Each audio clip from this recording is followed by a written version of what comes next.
నమస్తే. నేను మీ Ashok Kumar. Welcome to our channel. AP మాజీ ముఖ్యమంత్రి అయినటువంటి జగన్మోహన్ రెడ్డి గారు ఈ మధ్య కాలంలో తనదైన శైలిలో మావిగన్ అనేటువంటి ప్రతిపాదన తీసుకొచ్చారు. ఒకటే $1,000,000 క్వెషన్ ఏందంటే, అదే జగన్మోహన్ రెడ్డి గారు ముఖ్యమంత్రిగా బాధ్యతలు వహించేటప్పుడు కనీసం మావిగన్ అనేటువంటి ఆలోచన తీసుకురాలా? ఇక్కడ రాజధాని కోసం అమరావతిలో ఇన్ని లక్షల కోట్లు ఖర్చు పెట్టడం ఎందుకనేటువంటి ఆలోచన ఆయనకి రాలా? ఏది చేయకపోగా 5 ఏళ్ల కాలం అట్టే వెల్లడిచేశాడు. ఏదేమైనా కూడా మావిగన్ అనేటువంటి ఆ పదజాలాన్ని ఆయన తీసుకురావడం వల్ల జగన్మోహన్ రెడ్డి గారు సోషల్ మీడియాలో ఒక ట్రోల్ ఎలిమెంట్ మాదిరి మారిపోయినాడనేది వాస్తవం. అయితే జగన్మోహన్ రెడ్డి గారు ఫేస్ కంప్లీట్ అయిపోయింది. ఆయన విదేశాలకు పోయి అక్కడ సరదాగా ఉన్నాడు. ఆయన పనులు ఆయన చేసుకున్నాడు. ఇప్పుడు జగన్మోహన్ రెడ్డి గారు బ్యాచ్ రంగంలో ఇది ఏం చేస్తుందంటే, అమరావతిలో ఒక్కొక్క రోజు 3 షిఫ్ట్‌లో పనులు చకచకా జరుపుకుంటూ పోతూ ఉంటాయి ఈ రాష్ట్ర ప్రభుత్వము. దాన్ని ఏ విధంగానైనా ఆపాలా అని చెప్పి ఏం చేస్తున్నారు, అక్కడికొచ్చేటువంటి కంపెనీలు రాకూడదని చెప్పి వైసీపీకి సంబంధించినటువంటి ఎంపీలు ఏకంగా సుప్రీంకోర్టులో కంప్లెయింట్లు వేయడము, ఇంకా ఇక్కడ పెట్టుబడి పెట్టేటువంటి కంపెనీలు ఏవైతే ఉంటాయో వాళ్లకు ఈమెయిల్స్ రాయడము, ఇక్కడ పెట్టుబడి పెడితే ఇక్కడ వాన వచ్చాది, నీరు ఉంటుంది, చేపలు వచ్చాయి మీ కంపెనీలోకి అని చెప్పి ఇట్లా రకరకాల ప్రయత్నాలు చేస్తానే వస్తున్నారు. అమరావతి యొక్క డెవలప్మెంట్ ఆపేద్దామని చెప్పి ఇది కాస్త పరాకాష్ఠకి తీసుకెళ్ళిపోదామని చెప్పి ఏం చేస్తున్నారంటే ఫేక్ ప్రచారాన్ని గుడిగట్టారు. ఏమని, ఒక్కొక్క చదరపడుక్కి ఏకంగా 6,900 పైచిలకు డబ్బులు ఎందుకు వెచ్చిస్తున్నారు ఈ యొక్క రాష్ట్ర ప్రభుత్వం అంటే, మీరేమైనా తినేస్తున్నారనేటువంటి లాజిక్ తీసుకురావడానికి వీళ్ళు ప్రయత్నం చేస్తున్నారు. అందులో భాగంగా ఆయనకి చక్కని సమాధానం చెప్పారు ఎంఏ షరీఫ్ గారు. ఈయన చెప్పినటువంటి సమాధానం చూడండి. అమరావతి నిర్మాణ ఖర్చుపై వైకాపా దుష్ప్రచారం, మీకోసం చదరపడుక్కి రూ. 35,714 ఖర్చు చేయొచ్చు కానీ రాజధాని కోసం రూ. 6,980 వెచ్చిస్తే తప్ప అని చెప్పి జగన్పై షరీఫ్ గారు ధ్వజమెత్తారనమాట. ఏకంగా అంటే రిషికొండ ప్యాలెస్లో ఆయన విలాసవంతంగా ఆఫ్టర్ వైట్ హౌస్ ప్రపంచంలో కల్లా ఏదైతే డొనాల్డ్ ట్రంప్ కావచ్చు, వాడు అమెరికా ప్రెసిడెంట్ ఉంటారు వైట్ హౌస్ తర్వాత ఆల్మోస్ట్ దాన్ని తలదన్నే పరిస్థితుల్లో జగన్మోహన్ రెడ్డి గారు తీసుకెళ్దామని ప్రయత్నం చేశారు. కానీ అంత రేంజ్లో పక్కం కుదరలా. ఎందుకంటే యావత్ దేశం అంతా ఒక్కసారిగా తిరిగి ఇట్లా చూస్తుంది, అది మళ్ళీ అసలే దొంగ దొరికిపోతాడనే రేంజ్లో జగన్మోహన్ రెడ్డి గారు వైట్ హౌస్ తదుపరి స్థానంలో రిషికొండ ప్యాలెస్ని పెట్టేటువంటి ప్రయత్నం చేశారు. ఒక్కొక్క చదరపడుకి ఏకంగా 35,000 పైచిలకు ఖర్చు పెట్టాడంటే ఇంక అర్థం చేసుకోండి జగన్మోహన్ రెడ్డి గారు ఎంత విలాసవంతానికి ఒడిగట్టాడు. వైకాపా ప్రభుత్వంలో విశాఖ రుషికొండ మీద ఏకంగా 1,40,000 చదరపు అడుగుల విస్తీర్ణంలో మీకోసం విలాసవంతమైన ప్యాలెస్ కట్టుకున్నారు. అందుకు చదరపడుకు రూ. 35,714 చొప్పున ఖర్చు పెట్టారు. మీ రాజభోగం కోసం ఏకంగా 700 కోట్ల రూపాయల ప్రజాధనాన్ని దుర్వినియోగం చేశారు. అలాంటి మీకు ప్రజా రాజధాని నిర్మాణానికి చదరపు అడుగుకు రూ. 6,980 వెచ్చిస్తే అభ్యంతరం ఏంటి అని వైకాపా అధినేత జగన్ ప్రభుత్వ సలహాదారు ఎంఏ షరీఫ్ గారు ప్రశ్నించారు. ఇది వాస్తవమే కదా. ఇప్పుడు ఎక్కడైనా సరే ఇప్పుడు అమరావతియే రాజధాని అని చెప్పి నారా చంద్రబాబు నాయుడు గారు ఏదో ఒక మాట చెప్పేసి అక్కడ స్థానికంగా ఉన్నటువంటి రైతులకి ఏదో కల్లబొల్లి మాటలు చెప్పి ఏదో కంటి తుడుపు చెరిగా అమావాస్యకి పౌర్ణమికి ఏదో డబ్బులు ఇస్తా పోతే ఆడికి సరిపెట్టుకోవచ్చు జగన్మోహన్ రెడ్డి గారు మాదిర. అది కాదు, నికార్సైన నిజమైన దృక్పథం గల నారా చంద్రబాబు నాయుడు గారు అమరావతిని డెవలప్ చేస్తే ఆటోమేటిక్గా రాష్ట్రం యొక్క బ్రాండ్ వాల్యూ పెరిగిపోతుందని చెప్పి ఆయన నిరంతరం తనదేం చేయాలో ఆయన తప్పిస్తూనే ఉన్నారు. రోజుకు 3 షిఫ్టుల్లో ఆ యొక్క అభివృద్ధి కార్యక్రమాలు చక్కచక్క జరిగిపోతూనే ఉన్నాయి. అలా కాకుండా జగన్మోహన్ రెడ్డి గారు వద్ద మనం 3 రాజధానులు పెట్టేద్దాము, కర్నూలుకు బెంచ్ తీసుకొస్తాను, కర్నూలు హైకోర్టు పెడతానంటే ఏకంగా సుప్రీంకోర్టు వారు కూడా ముట్టికాయలు వేశారు ఆనాటి ప్రభుత్వం పైన.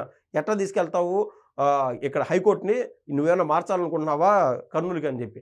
అది అంటే ఏది కూడా లాజికల్గా లీగల్గా చెల్లుబాటు కానిటివన్నిటిని జగన్మోహన్ రెడ్డి గారు ఆనాడు తలకెత్తుకున్నాడు అనమాట. అట్లాంటిది ఏదైనా సరే రాజధానిలో అభివృద్ధి పనులు చేద్దామా, ఒక ఇటుకరాయి పేల్చుదామా అనుకున్నా కూడా ఆయన దగ్గర లెక్కలేవు. ఉన్న వాటిని మాట తప్పను మడం తిప్పను అనేటువంటి ఒక ట్యాగ్లైన్ పెట్టుకొని అకౌంట్లో డబ్బులు వేయడం డీబీటీ ద్వారా చేశారు. ఇప్పుడు అదే సీను నారా చంద్రబాబు నాయుడు గారు జగన్మోహన్ రెడ్డి గారు ఎంతైతే సంక్షేమం చేశారో ఆల్మోస్ట్ డబల్ చేస్తున్నారు. ఇప్పుడు అమ్మఒడి పథకం ఏదైతే జగన్మోహన్ రెడ్డి గారు ఆ టైంలో చేశాడో తల్లికి వందనం అనేటువంటి కార్యక్రమం మనం చూస్తున్నాం. ఇప్పుడు పెన్షన్లు ఇచ్చేది కూడా ఏకంగా ₹1,000 పెంచి మరీ పెన్షన్లు ఇస్తున్నారు ఈ కాలంలో, అంటే ఈ ప్రభుత్వంలో. ఇది కాక 3 గ్యాస్ సిలిండర్లు ఇవ్వడము, ఒక్కొక్క రోజు ఒక బస్ టికెట్, ఒక బస్సులో మనం ప్రయాణం చేసేటప్పుడు ఎన్ని లక్షలు ఒక్కొక్క బస్సు పైన మిగిలేది, కనీసం వేలలో మిగులుతుంది. అట్లాంటిది రాష్ట్ర ఖజానాకి గండి పడుతుందని తెలిసినా కూడా మహిళలకు ఉచిత బస్సు ప్రయాణం చేశారు ఇప్పుడు ప్రభుత్వం. ఏది ఏమైనా కూడా ఈ విధంగా సంక్షేమానికి పెద్దపీట వేస్తూనే పోతుంది రాష్ట్ర ప్రభుత్వము. ఒక పక్క సంక్షేమము, మరో పక్క జగన్మోహన్ రెడ్డి గారు లైఫ్ టైం కల్లో కూడా ఊహించుకోలేనటువంటి విధంగా అభివృద్ధి కార్యక్రమాలు చేసుకుంటూ పోతున్నారు. సో అది అప్పట్లో ఉన్నటువంటి ప్రభుత్వానికి ఇప్పుడు ఉన్నటువంటి ప్రభుత్వానికి తేడా. ఇప్పుడు అసలు ఈ టాపిక్ ఎందుకు వచ్చిందంటే, రూ. 30,714 ఒక చదరపు అడుగుకి జగన్మోహన్ రెడ్డి గారు ఖర్చు పెడతా వస్తున్నారు. అయితే నారా చంద్రబాబు నాయుడు గారు ఇది కేవలం ఆయన ఇంటి కోసమనో, లేదంటే మోగ్దాన్ కోసమని కాదు. జనరల్‌గా ఎక్కడైనా ఒక అభివృద్ధి కార్యక్రమాలు జరిగేటప్పుడు ఒక హైవే గాని వస్తే వేలల్లోనో, లక్షల్లో ఉండేటువంటి ఆ భూముల వెల ఆ చుట్టూరు ప్రక్కన ఏదైతే ప్రజలు నివాసాలు ఉంటారో పేదోళ్ళు వాళ్ళందరూ మారుమూల గ్రామాల్లో అయినా సరే అటు వెళ్ళేటువంటి హైవే రూట్ మూలన కోట్లలోకి వెళ్ళిపోతది అక్కడున్నటువంటి భూములు. అంతెందుకండి జగన్మోహన్ రెడ్డి గారి ప్రభుత్వంలో ఇది అశాస్త్రీయంగా కొన్ని మండలాలు తీసి జిల్లాలుగా మార్చినాడు. అయన్నీ చూసాం. అక్కడ జిల్లాలుగా మార్చినప్పుడు ఆ జిల్లా యొక్క హెడ్ క్వార్టరు మా మండలం అయితేనే బాగుంటది. మా ప్రాంతం అయితేనే బాగుంటదని చెప్పి అప్పట్లో రాష్ట్ర ప్రజలు రోడ్లపైకి ఎక్కినారు. ఎందుకంటే అది జగన్మోహన్ రెడ్డి గారు అశాస్త్రీయంగా విభజించాడు కాబట్టి. అప్పుడు అసలు వాళ్ళు అంతగా రోడ్లపైకి రావడానికి కారణం ఏంది? వాళ్ళ పరిసరాల్లోనే హెడ్ క్వార్టర్ కన్నా ఉంటే చుట్టూరు ఉన్నటువంటి వాళ్ళ యొక్క ఏదైతే భూములు ఉంటాయో పంట పొలాలు కావచ్చు, ఉన్నటువంటి స్థలాలు కావచ్చు, ఆ యొక్క వెల ఆటోమేటిక్‌గా పెరిగిపోతది. సో, ఎక్కడైతే అభివృద్ధి ఉంటదో ఆ దరిదాపుల్లో ఆ బఫర్ జోన్ మొత్తము భూముల రేట్లు అమాంతం పెరిగిపోతాయి. తద్వారా రాష్ట్రం యొక్క బ్రాండ్ వాల్యూ పెరుగుతది. బయట నుంచి వచ్చేవాళ్ళు కూడా ఆకర్షితులై వస్తారు. అట్లా కాకుండా ఎక్కడో మారుమూలగా ఉండాదిలే ఆంధ్రప్రదేశ్ లేదంటే మారుమూల ఉండాదిలే కేరళ అనుకునేటువంటి ఆలోచన పెద్ద పెద్ద కంపెనీలు గాని వస్తే అటువైపు చూసేటువంటి అవకాశం, ఆస్కారమే ఉండదు. మనం ఇన్నాళ్ళు చెప్పుకున్నాం. ఒక ముంబై గురించి మాట్లాడుతా ఉంటాము. ఒక పక్క కలకత్తా గురించి మాట్లాడుతా ఉంటాం. ఒక పక్క బెంగుళూరు, ఒక పక్క హైదరాబాదు. ఎందుకంటే అవి బ్రాండ్ వాల్యూ పెంచుకున్నాయి. చాలామంది అక్కడ నివాసం ఉండడానికి రెడీగా ఉంటారు. సో, అక్కడ జాబ్ చేయడానికి కావచ్చు, అన్ని అవసరాల రీత్యా ఈ కంపెనీలకు అనుగుణంగా ఉంటుందని చెప్పి ఇక్కడ ఆలోచన చేసేటువంటి అవకాశం ఉన్నది. సో, ఇది ఆటోమేటిక్‌గా అమరావతిని డెవలప్ చేయాలా? అమరావతిని డెవలప్ చేస్తే రాష్ట్ర ఖజానాకి భవిష్యత్ కాలంలో రానున్న 3.5, 4.5 సంవత్సరాల్లో జగన్మోహన్ రెడ్డి గారు ఏదైతే 10,00,000 కోట్ల పైచిలుకు అప్పు చేసిపోయినాడో, అక్కడ మిగులు భూములు ఏదైతే రాష్ట్ర ప్రభుత్వం ఆధీనంలో ఉన్నాయో డెవలప్ చేసిన అనంతరం, ఆ మిగులు భూములు కన్నా రాష్ట్ర ప్రభుత్వమే గాని ఒకవేళ అమ్మడానికి ప్రయత్నం చేశాను. ఏదేమైనా కూడా రాష్ట్రానికి సంబంధించింది అమ్మేసినా కూడా దాదాపు 20,00,000 కోట్ల రూపాయల పైచిలుకు రాష్ట్ర ఖజానాకు వచ్చేటువంటి అవకాశం ఉన్నది. తద్వారా ఇప్పుడున్నటువంటి అప్పులు మొత్తం తిప్పి కొడితే 14,00,000 కోట్లు, 15,00,000 కోట్లు అప్పులు పోను కూడా రాష్ట్ర ఖజానాలో దాదాపు 5,00,000 కోట్లు రెవెన్యూ సర్ప్లస్ ఉండేటువంటి అవకాశం ఉన్నది. ఆ విధంగా నారా చంద్రబాబు నాయుడు గారి యొక్క ఆలోచన ఉన్నది. అయితే ఇప్పుడు మనం ఈ టాపిక్ మొత్తం ఎందుకు డిస్కస్ చేస్తున్నాము? గతంలో జగన్మోహన్ రెడ్డి గారు మావిగన్ అని చెప్పి ఒక రాయేసాడు. మళ్ళీ వైసీపీ వాళ్ళు ఆ కంపెనీల వాళ్ళకి ఈ మెసేజ్‌లు, కాల్స్ ఇయన్నీ చేయడం మొదలుపెట్టారు. అది దాటి ఇప్పుడు ఈ విధంగా రాష్ట్ర ప్రజల్లో ఒక నెగెటివ్ థాట్ క్రియేట్ చేసే విధంగా ఇంత ఖర్చు పెడుతున్నారు, లక్షల కోట్లు ఖర్చు పెడుతున్నారు అని చెప్పి కావాలనే వైసీపీ నాయకులు ఈ యొక్క ఫేక్ ప్రచారాన్ని గుడిగట్టారు. ఓవరాల్ లాజిక్ ఏందంటే 35,714 రూపాయలు ఒక చదరపు అడుగుకి జగన్మోహన్ రెడ్డి గారి ప్యాలెస్‌తో పోల్చి చూస్తే కేవలం పావలా వంతు కూడా ఇక్కడ అమరావతిలో పెట్టేటువంటి ఖర్చు ఆనట్లేదు. ఆ తూకం ఒక రేంజ్‌లో ఉన్నది జగన్మోహన్ రెడ్డి గారు పెట్టినటువంటి ఖర్చు. మీరేమో ప్రజాధనంతో రాజభవనాలు కట్టుకోవచ్చు. ప్రజల కోసం ఖర్చు చేస్తే అవినీతి కనిపించదా అని ధ్వజమెత్తారు. అమరావతి నిర్మాణానికి చదరపు అడుగుకు ఏకంగా 12,000 ఒకసారి, 14,000 మరోసారి వైకాపా నాయకులు ప్రచారం చేస్తున్నారని చెప్పి దుయ్యబట్టారు. ఈవెన్ డేటా తీసుకున్నా మనకు అర్థమవుతుంది. 6,980 రూపాయలు ఒక చదరపు అడుగు ఖర్చు పెడతా ఉంటే ఒక్కొక్కరు జగన్మోహన్ రెడ్డి గారి మాదిర ఏది ఆ మధ్య మనం చూసాం. పరకామణిలో జరిగినటువంటి వ్యవహారం. ఈయన కోట్ల రూపాయలు ఇచ్చాడు కదా దొంగ అని తెలిస్తే అంటే చేయడమే తప్పు అక్కడ.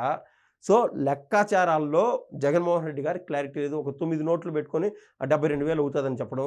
ఆ విధంగా యథా రాజా తథా ప్రజ అన్నట్టు జగన్మోహన్ రెడ్డి గారి సైన్యం ఏదైతే ఉన్నదో వాళ్ళు కాస్త 7,000, 8,000 చదరపు అడుగు ఖర్చు పెడుతున్నారనుకుంటా. ఒకరేమో 12,000 అంటారు. తిరిగి చూసే లోపు సాయంత్రానికి పలానా అనలిస్ట్ వచ్చి 14,000 రూపాయలు ఖర్చు పెడుతున్నారు అమరావతి కోసం అని చెప్పి చదరపు అడుగు అని చెప్పి చెప్పేటువంటి ప్రయత్నం చేస్తున్నారు. 2021, 2022లో పూర్తయిన తెలంగాణ సచివాలయ నిర్మాణానికి చదరపు అడుగుకు 6,500 రూపాయలు చొప్పున ఖర్చు చేశారని చెప్పి గుర్తు చేశారు. అప్పటికంటే ఇప్పుడు నిర్మాణ సామాగ్రి ధరలు, ఖర్చులు బాగా పెరిగాయి.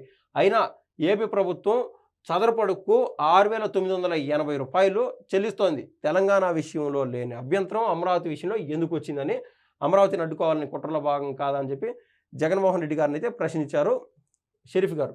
బూచిగా చూపే కుతంత్రం. కూటమి ప్రభుత్వంలో అమరావతి నిర్మాణ పనులు అత్యంత పారదర్శకంగా, శరవేగంగా జరుగుతున్నాయి. దీన్ని చూసి ఓర్వలేక వైకాపా నాయకులు అసత్యాలు మాట్లాడుతున్నారు. గతంలో 3 రాజధానులని ఇప్పుడు మావిగన్ అంటూ ప్రజల్ని గందరగోళానికి చేస్తున్నారు. రాజధాని మీద ఒక ప్రణాళికే లేని వైకాపా రాజకీయాలు కొనసాగే అర్హత లేదని చెప్పి షరీఫ్ గారు అంటున్నారు. పార్లమెంట్ కొత్త భవన నిర్మాణానికి 1,200 కోట్లు ఖర్చు అయితే 970 కోట్లు మాత్రమే అయ్యిందంటూ అబద్ధాలు చెప్తున్నారని మండిపడ్డారు. అక్కడి ఖర్చును తక్కువ చేసి అమరావతిని బూచిగా చూపేటువంటి కుతంత్రంలో ఇదంతా భాగం అని చెప్పి ఆయన చెప్పడం జరిగింది. సో, ఏది ఏమైనా కూడా వైసీపీ ఫేక్ ప్రచారం నుంచి రాష్ట్ర ప్రజలు దూరంగా ఉండాలని చెప్పి కోరుకుంటున్నారు. ధన్యవాదాలు.